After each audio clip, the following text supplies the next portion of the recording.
this week's video is going to be a little bit different than anything I've done before. It's actually a Skype interview because I wanted to address a question that I've seen pop up a few times here on the blog in the comments, and that's hiking with dogs. Because I knew a little bit about it just from what I saw from people on the trail, I could have, given my experience in that way, but I really wanted to get experience from an expert, if you will, somebody who actually hiked the entire Appalachian Trail with her dog. She had previously hiked a section of trail before, and then in 2015, the year I was hiking last year, she went ahead and finished the other part of the trail that she hadn't done before, and she intended to go back and make it a through hike and finish that other section before the 12 months was up, but due to some family circumstances she wasn't able to. But she is still a 2,000 miler, and bear with us, we had some technical difficulties in recording this. I didn't realize till after the interview was over that the Skype video is a little, we just had some technical difficulties. So, but anyway, the information is still there and it's good, and I hope that it helps some of you who are planning to hike with your dogs. Even if you're not planning a through hike, just any a week-long trip or anything, this might help you. And if you're not, then this might just give you some good information for what people are going through who do hike with their dogs. So without further ado, allow me to introduce Miss Kestrel and Venus. So, this is Kestrel and Venus, and they through hiked the AT last year, and actually we never got to officially meet, but I mean, we were like, I don't know, shelter logs, and I know you kind of flipped around and whatever, but and then Facebook and all that good stuff, so I feel like I know you virtually anyway, but anyway, so if you don't mind just sharing like your start and finish dates and how you even decided to hike the AT. So my story is kind of complicated. I live 25, my house where I'm sitting here right now is 25 minutes from the James River Bridge in Glass. Oh, so it's yeah, it's pretty sweet. But growing up here, I never knew what the AT was. I never knew the AT was around Lynchburg. I had no idea. It wasn't until I went to Virginia Tech for undergraduate that some of my friends, they went on hikes at Dragon's Tooth and McAfee Knob and Windrock, and that's when I found out about the AT, and I was sort of intrigued.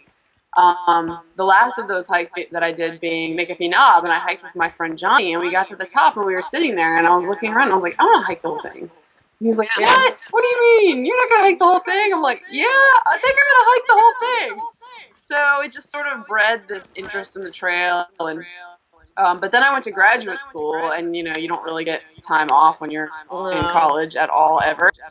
I was in graduate school for 7 years, so while I was in graduate school, I hiked from Georgia to Virginia in pieces. And then once graduate school finished, I intentionally did not look for a job. I put all my things in my parents' basement, and we set out on July 5th, and it was awesome. What made you decide, like, okay, I'm going to take a dog, or I'm going to take, my dog with me? I mean, was it like oh, you're a girl and you should have protection, or, yeah, or was it like, hey, this is my best friend, this is my child, it's going, I think just because I had my older dog, I think just because I always took him, even when I first started backpacking, I just never occurred to me to not bring him, so I started with him, and then when Venus was born, I started with Venus, and I just thought, she's fit. I mean, when I started out, I didn't do very big days, I would just do normal mileage, and then once I got more fit, I would do like big days, and I would bring her with me, and she was able to keep up with me on like a 15 to 20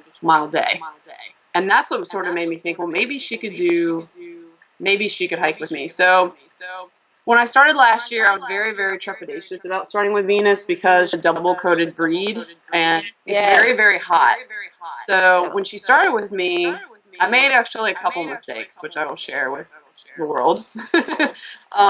I initially made her carry her things, assuming that, oh, we've been running, she's fit to carry her stuff, and she did not do well with it at first, at all. So I ended up she didn't carry a pack up. She carried a pack for 3 or 4 days. She wasn't doing well with it. I ended up carrying her stuff for about 400 miles before I even let her wear a pack. Wow, wow. And I think that is actually what made the difference, because once it allowed her to get her trail legs, and we would just do like 12 to 15s, like nothing too crazy. Yeah. But I was carrying all of her stuff. I was like being really mindful of her water and everything, and I think that's what made the difference because I was carrying everything. She kind of was able to get her trail legs, and I did. I think I just started her off a little too hard. Probably a lot of folks make that mistake. Like that's what I would do. You know, I mean, when I take my dog, he carries his lunch, you know, or whatever, and his water for the day and stuff like that. You know, of course, we don't do huge miles or anything, but that's what I would do. You know, if I was starting out. And it is a mistake. So if you're thinking about hiking with your dog, you know, I can't recommend enough if you want them to finish that you carry their things at first because she did fine. She just left the room. She did really, honestly, she did fine. And once she had her trail legs, she wore her pack, and she wouldn't carry like a full 4 days worth of food. She would carry about 2 to 3. If we went into town and we resupplied, and I got like a 3 to 4 pound bag of food, I'd only make her carry half of it. So I was always carrying a tiny bit of her stuff, but you know how it is when you have your trail legs. It doesn't really make that big of a difference. So, I mean, how much extra weight would you say to, I mean, I guess it depends on the size of the dog and all that, but like, I mean, it definitely adds extra weight. So, like a 3 or 4 day span, how much for you? Do you have any idea how much starting out from town? Yeah, in the summer. So let's say that you're starting fresh. You got to town, you have nothing. Yeah. Let's say that let's say that they, you know, somehow have something other than a really crappy gas station, where you find, you know, a variety of different types of foods, and you can find like a 3 pound bag of dog food. I would make your dog carry, you know, 2 to 3 days worth of that food. So Venus would eat about 4 cups of food a day.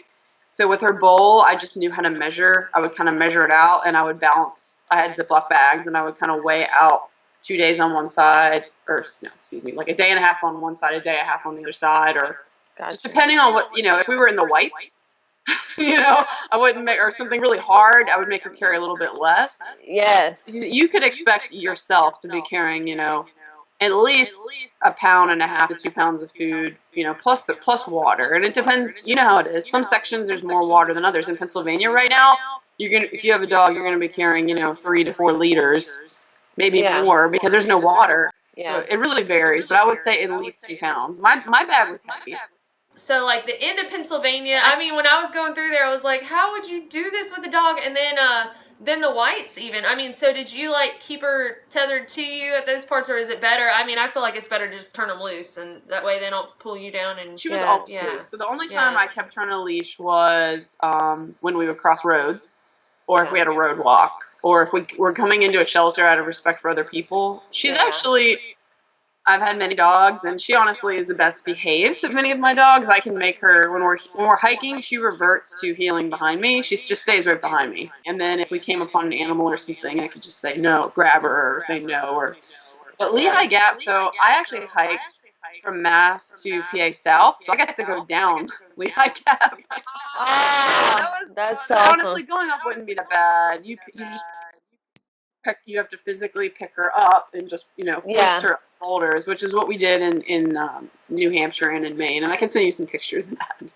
Yes, I would love to see that. And then the fords too. You know, I thought about that, and I think I saw a couple videos of your fords that you posted on Facebook. And so I guess, I mean, you just turned her loose for those too, or did you? She's not a swimmer. Yeah. You know, that's her one thing, is she's not. There's no. I mean, if she can just wade through and not have to swim, then she's fine. But yeah, the fords are really bad. Honestly, the sections leading, the pieces leading up to the fords, all just, you know, it gets progressively worse. The terrain gets steeper and crazier, and you're lifting her up. But the ford made me the most nervous because I'm not afraid of water, but I'm not a person that would normally get in a rushing stream. But ever. I can't even think about moose luck. I didn't even think about moose luck with a dog. Like, that is just... Yeah, the fords made me nervous. There were a couple, and I don't know if yours were like this, but there were a couple that were up to crotch to waist. Belly. Yes, like pushing your pack. Like, I could feel it, like, pushing the pack, and I'm like, oh! Yeah, and see... I mean, being alone is stressful enough, but then, like, having your baby, your dog with you, you know, and, like, worried about them, I mean, I'm sure that... About, like, okay, so the huts, did you have any issues with staying, like, I don't know if you did any work for stays, or like, hostels in general, is it, and hotels and all that? I mean, I feel like lodging would be somewhat more difficult, but I guess hiking with dogs is common enough that surely there's somewhere to stay. I mean, Every hostel, how I had no problems in any hostels. The huts actually were pretty reasonable. I stayed. What was the first hut? The first one I stayed at was Lake of the Clouds, and there was a really nasty storm coming in as we got to Lake of the Clouds. So they allowed us to stay in the dungeon, and they allowed her to stay in the dungeon. So you mentioned resupplying at like a gas station. So were there any times where you couldn't get dog food and you had to like feed her people food, you know, for a while? Yeah. So what would you feed her? It was in New York. It was on the New York-New Jersey border near, it was Unionville, New York. Okay. It shows there being this like grocery store and gas station within a half-mile road, with a half-mile from the trail that you walk on this road. And you get to this gas station and they have like 4 cans, and I plan to fully resupply there, by the way. They have like 4 cans of like Chef Boyardee, a couple cans of food, like a couple like really awful bags of cat food that they've been there for years, like Fritos and, you know, Snickers bars, and all of it is like outrageously priced. So I bought what I could. I mean, she ate wet food. I was just really afraid she was going to be really sick. I was a little worried about that. So most places, honestly, are fairly good about having dog food, but there are some little crappy places like that. I'm not saying that place is crappy. Nobody send me hate mail, but that gas station in particular was, you know, just not the best hiker resupply. You know what? If Unionville wants to send you hate mail, then. So as far as the Smokies and Baxter, like, what did you? I know they have services where, because I thought about taking my dog Hank, but he's like 9, and I was like, he's, you know, I was afraid that he was too old. You know what I mean? Like, he's still spunky, but so, but I looked into the Smokies, and they have those services where you can drop them, and so I don't know what you did, but Smokies, I had a friend keep them, which was cool because I know a lot of people just in the southeast, but obviously in Maine I know no one. Yeah. So there's a lady named Connie who for $80 picked her up from Able Bridge and took her, I guess her kennel is in Millinocket. She took Venus to Millinocket for 2 days. She kept Venus for 2 days and then delivered Venus to me in Millinocket after I finished. Did you ever have to deal with any aggressive dogs on the... I mean, if your dog is aggressive, like I didn't even have my dog on the trail, but if your dog is aggressive, keep it at home. Like, you know, there were several people who got dog bitten on the trail, and like, that's just, like, you're not going to be in the woods alone. There are going to be people and other animals, like, keep them at the house. Or muzzle them. Yeah, there you go. So, as far as, obviously, like, when you take your dog, you're going to incur more financial, you know, more expenses. And so, like, again, I know it depends on, like, the size of the dog and how much they eat and all that, but do you have any idea how much more it costs you to hike with her than... I did a budget, and I may have, oh no, I didn't separate Venus's. Some of Venus's stuff I was able to separate out, but some of it, you know, when you're just buying stuff at Walmart, yeah. But I would say a 4-pound bag, that's about 8 days worth of food. And a 4-pound bag of dog food is anywhere from $5 to some dollars. So it really, honestly, it really wasn't that much more expensive. She did have one vet visit that was $180. That was awful. She got this. She likes to roll around on her back in the leaves, and she got like something in her eye, and her eye got all like messed up. So we had a $180 eye bill in Hanover. Okay. But other than that, it wasn't really that much more expensive. Yeah. Well, that's good to have her with me. And I was gonna ask about that. Like, what are some typical injuries that like are expected, or like, do you have to kind of ease up? I mean, did she kept up with you pretty well? I mean, you didn't have to like let her rest more than you would have yourself or anything like that, or she started carrying her pack at Moose Lock. Actually, that's when she got her pack, and then she didn't need a zero. We didn't zero from mass until we got through the whites. And the way I knew she needed a zero is I had been watching her feet. You know, I had been paying attention to her paws, and she was getting some irritation on her paw pads, like. She has little black paws, and then her paws were getting a little red in places. But what was the most pronounced was her nails were getting worn down, and that's not something that I would have expected. Yeah. But a few of her nails actually got worn down to the quick when we went over Madison, because you know how Madison is. It's like exposed. awful rock. It's very, I mean, you'd slice your hand open if you fell on your hand. You could really slice your hand open. Yeah. So her nails got worn down to the quick and they busted and were bleeding. So we did have to take a 0 and gore them. Mushers wax really helped. So putting mushers wax every time you stop. Obviously, if you're like in Georgia where the path is well worn, it's dirt, you probably won't need the mushers wax. But if you're in Pennsylvania, New York, New Hampshire, or Maine, where there's like raw exposed rocks, then I would put the mushers wax every time you stop. That really helped. For the busted nails, if you're in a pinch, you can use super glue or nail polish. I found nail polish to actually be a little bit better because you could just goop it on there and let it dry, and that could protect the nails. Another thing is, which is what I did, is I put nail polish on temporarily, and I ordered those nail caps that you can buy online that are supposed to protect your hardwood floors that you super glue on. And those actually one of them just came off the other day. It's like they stayed on almost a year. Oh my gosh, It's how often I clip my dog's nails. Yeah. Whatever, you know, like, yeah. But they really worked. They protected her nails, no more bled, and I only had to put them on once, and they lasted. So that's just 2 things you can do to protect your dog. Yeah, so I mean, checking their feet is probably the biggest thing then that you had to worry Absolutely. about. And water. Make sure that you're always, you know, liberal with the amount of water that you carry, because you never know if this, you know, some of the springs would be dry. Yeah. You just never know, and just make sure your dog is getting enough water and that you carry enough water for your dog. Yeah. As far as leave no trace, like, did you ever dig cat holes, or did you just, I mean, if she went right next to the shelter, kind of got it out of the way, or like what? So what did you do about that? If you're near the shelter and you have something that you can pick it up with and put it in the privy, then put it in the privy.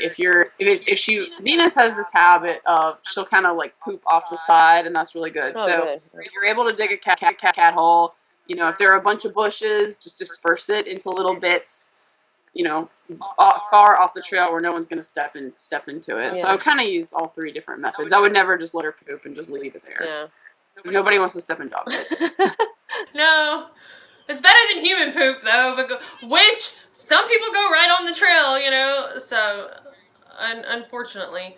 What do you think? So you mentioned that making the dog carry their pack is like one of the biggest mistakes folks make. But, I mean, I saw dogs on the trail that I was like, oh my God, they need to see a vet. Like, you know, that I worried about. So what do you think some of the other big mistakes are? Can you think of any that maybe folks could avoid that you saw, like, why did that person do that? Nutrition. I think nutrition's a big one.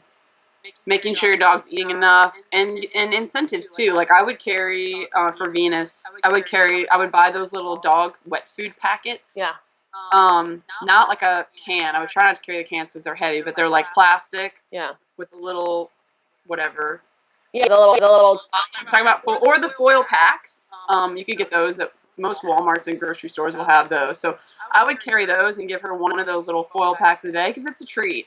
Yeah. You know, she would gobble down her dog food. She was so excited to get the wet food. And that's sort of an incentive. And I would also carry treats for her. I would carry 1 to 2. I forgot about the sausages. How did I forget about the sausages? So, okay, when I mentioned earlier how much weight you'd be carrying, add on treats to that. Yeah. Because I would carry 1 to 2 pounds of sausages for her. Yeah. And every time we'd stop, I'd give her 1 to 2 sausages. So it just, I think nutrition. Yeah. Some dogs just look real. They look like skeletons. All the pictures I ever saw of Venus in videos and whatever, I mean, she just looked like, boy, she was ready to go. Yeah, she was so happy, like, and healthy, you know. So, post-trail, like, what have y'all been going hiking, or have y'all gotten out much, or? We've gotten out. So we did a week back in May. We hiked south from the McAfee parking lot, Route 311, to just past Woods Hole Hostel. Nice. This was fun. We walked south just because I knew I'd be right in the bubble, and I didn't want to get like attached to a group, and I had like a set distance I had to cover every day, Yeah. and I just couldn't, you know. I mean, I couldn't mess around. I had to Yeah. get my mileage done, and I thought it'd be Yeah. interesting to hike south and see how many hikers we saw. I don't know. I still think about it every day. I still want to be out there every day, and I wonder if Venus is like, what are we doing, Mom? You know, like, why aren't I mean, I think she misses it. She loves it Yeah. when we go out there, and I think she's definitely super bored. All right. Well, thank you so much for. And do you have like a blog or Facebook just for your hiking or anything like that that you would like to share and folks can follow your adventures in Venus? I'm on Okay. Trail Journals. It's trailjournals.com/Kestrel, Kestrel. And I'm also on Facebook, Kestrel the Backpacking Yogi, and I can send you those links. Nice. And I'll send you pictures Yeah. too. All right. Well, I hope y'all enjoyed that, and please comment below. Sorry again for the technical difficulty with the recording, but other than that, if y'all enjoyed me having another 2,000 miler here on the vlog, let me know what you thought about that, and we will see y'all next time. Okay, so I am here at Amicalola State Park, and I am about to hike the approach trail. Just weighed my pack in and signed the register, so I'm off.